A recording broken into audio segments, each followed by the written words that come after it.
Hi, everybody. This is day 1379. So let's see if I can go on here. Richard's remains. His body is missing. His body's missing. He has been declared deceased officially by the United States government. And we now are going through all the paperwork. While we try to still get answers and get his remains. And it's okay. Let's see. There I am. Okay, everything's working. While we try to still get answers. Okay, a little delay. All right. So I can see everybody. Thank you so much. We're burning the midnight oil. Can't be helped because there's breaking news every day. Right now, I don't know if I'm at liberty to tell you the breaking news, but maybe I should. I don't know. There's a changeover in the Department of State, and yet there's nothing in the news about it, and we wouldn't have known about it. But we wrote our contact there in the Department of State in Juarez, Mexico, in Chihuahua, Mexico, and the information that we received back right away from him is that he's no longer there. He's no longer there. And we don't know who has taken his place. We don't, we weren't given a contact. We weren't told about this change. And this is really important in the investigation for Richard's body, isn't it? Because we have confirmation, we have absolute confirmation that partial remains of Richard were in Mexico. And so we need the consulate to help us navigate with the Mexican government there in order to get answers and hopefully to get the remains of our son, even if they're partial remains, which is like so terrible, right? It's so terrible, but this is where we're at, almost 4 years later. And if they would have declared Richard deceased much, much earlier, I don't think any of this would be as bad as it is, right? Because, Leilani Hart wouldn't have had the the help of her lawyer, apparently a LDS lawyer, Church of Jesus Christ of Latter-day Saints, and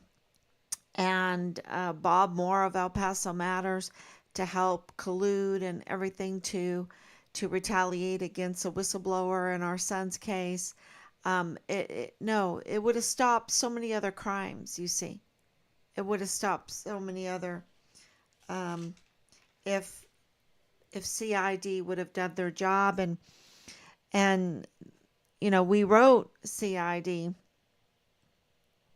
because of the way the media is getting answers from them, and they're saying that they have done everything possible since the beginning of this case to find Richard Halliday. And that is absolutely a lie. There's no other way to say it. I could say, oh, well, that's misinformation. That's a false witness statement. It's just a bold-faced lie.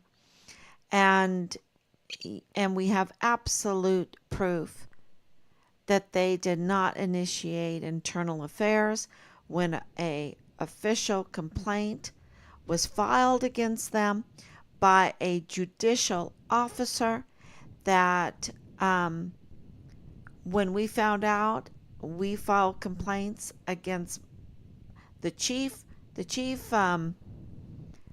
CID agent there.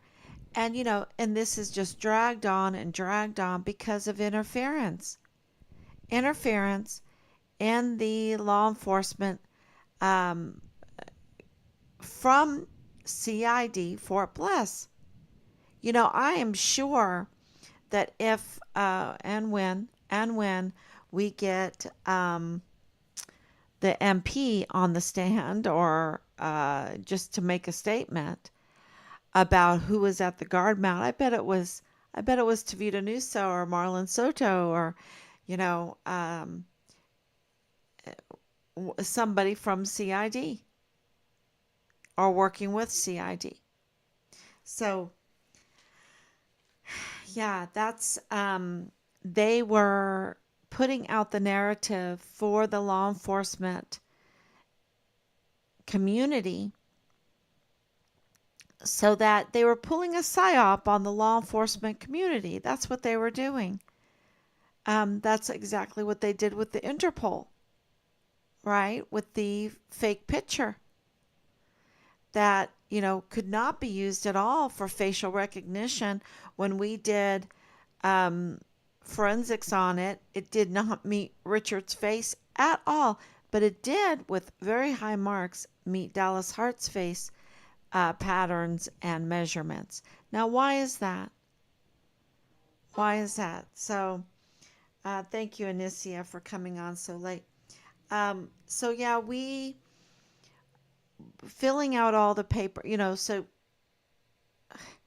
my mind, of course, has all the different facets of what we're dealing with right now.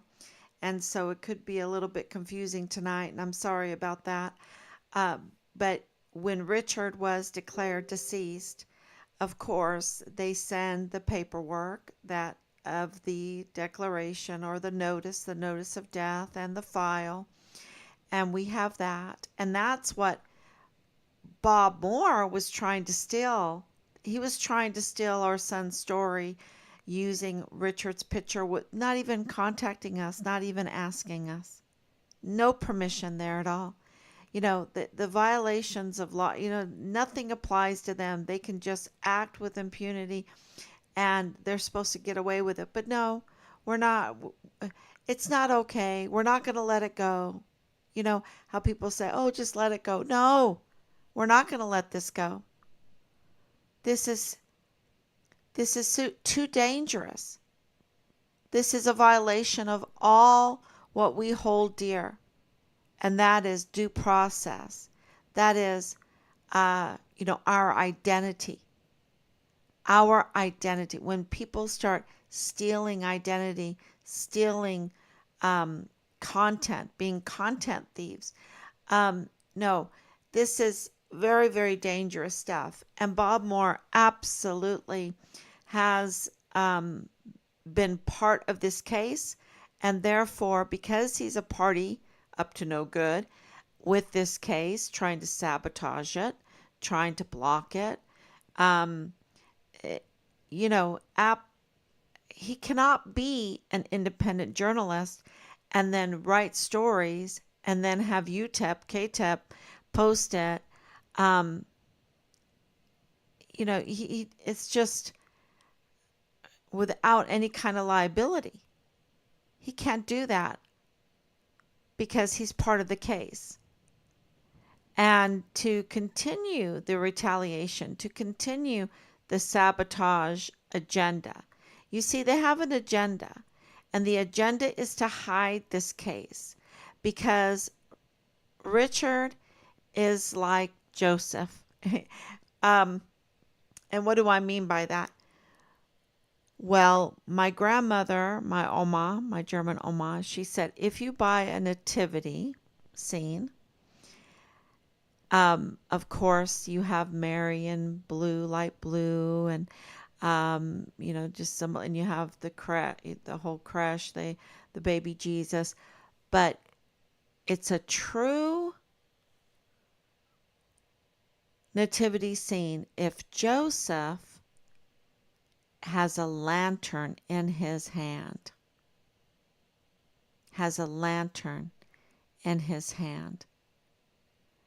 And that's symbolic of him being willing to shine the light. Shine the light. Jesus is the light, right? And Joseph, what do you call it when you put a light in a lantern and carry it around with you, right? He, he had a super important role to play. And I wish I had the right words to describe what my Oma told me in German. Um, but this is Richard. Richard has a lantern, a torch, a flashlight. He has a beam of light in his hands, and he was shining the light on the corruption, on the criminal network. And the criminal network is pretty severe. And he died exposing the trafficking, the gun trafficking, the kid trafficking, the drug trafficking, the sex trafficking. And I think that's really, really important for everyone to know. And I'm not just saying that because I'm his mother. We have evidence upon evidence upon evidence. And in this paperwork that we're getting back from the military, there's so many discrepancies. In his ERB, I think yesterday I called it ORB because Rob's personnel file was called an ORB. Richard's for enlisted, an ERB. And in that paperwork, remember, Richard was promoted twice. There was no mention at all of the field grade Article 15 with maximum punishment. And that those discrepancies need to be answered. You can't just say, oh, it's a computer glitch. No. This is Richard Halliday's file. It is part of a capital murder case. It's going to be part of a capital murder case. They better get their ducks in a row. Right? And we're demanding that they get their ducks in a row. We want to know, where is the Article 15 packet? And see, it's missing. And Rob requested that information while we were there in 2020. This is how long they've been putting off the whole Article 15 packet, giving it to us. Do they not have it? Does it really, do they need to arrest Michael Roddick? Because clearly, from what we know now, he's facing some very, very huge charges for what he did to Richard. Because clearly, the paperwork shows it. It's not me. I'm not saying, oh, you hurt my little boy, you retaliated against my little boy, and, you're facing charges. That's not this case at all. I'm saying the paperwork tells a story. And the story is he committed big time crimes and he needs to face those charges. Because where's the packet? And you see, he was retaliating prematurely against Richard. When the basis of his excuse for the retaliation, right, the cover up, oh, he really deserved it. We need to use Article 15 as a tool to straighten out this soldier. But really, it was used as a weapon of destruction. And it's not me saying it. The paperwork, the facts are saying it. Because he had no basis, no no beyond a reasonable doubt, um, no timestamp. I mean, there's so many discrepancies in the paperwork that it makes everything stink, like I said last night, stink to high heaven. It's a soup sandwich. I called it a soup sandwich at the beginning. And what does this mean? The discrepancies, the the missing files, the tampered with files shows that they were tampering with Richard's investigation, that they were interfering in Richard's investigation, and that they tampered before he was murdered. They were tampering with paperwork. So, yeah, it's really important because when you know that they were tampering, what were they trying to cover up? They were trying to cover up a major crime, and that's the murder of Richard. So it's just one more piece of evidence to corroborate that he was targeted and murdered. That's what it means. And it's very, very important to get to the bottom of it because we're, in this world with these kind of judges and things, we are going to need all the evidence we can get. Yeah, to get true justice. So I think that's, and that makes me put out another warning, another plea. And I know, because we've heard these rumors of things behind the scenes with Judge Robert Shook and with Penny Hamilton and all this stuff. This LDS lawyer that's friends with like Danae and Leilani. I mean, we've heard all these rumors. So, and we're going to get to the bottom of all of that. Yeah, we're going to get to the bottom of all that. But, what really needs to be said, because there's a lot of friends, like Poche, like China Goodwin, like many others. One begins with a D. Yeah, got a list of them. And they need to understand that they have to come clean. They have to come clean. And,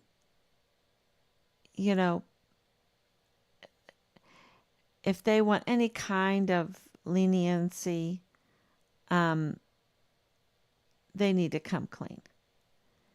Because the penalty for what happened to Richard is the death penalty. Absolutely. And they need to know this. So we're not holding it secret anymore. And, at the beginning, we were all about the plea deals, and because we knew that it was a horrible offense, and you should have seen the general's face because he knew it was a horrible offense, and he didn't tell us. And it's just like Jaime Corona confirming, Nadal Baim confirming. They had Thomas Kane confirming. They had the information. They have the information. And they kept it from us. And that's not okay. Absolutely not okay. And how are they perpetuating this? Well, they do it through the media. And this is where Bob Moore comes in. Is they do a false narrative to the public using media.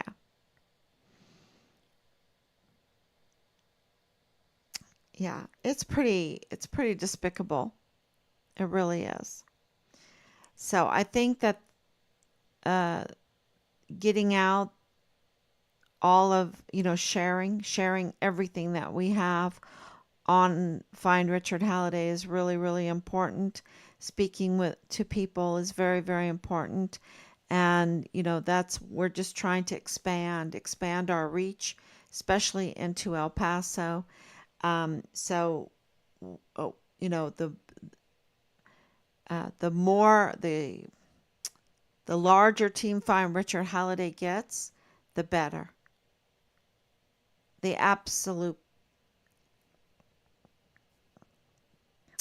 uh, it really raises the chances of driving the authorities to do the right thing.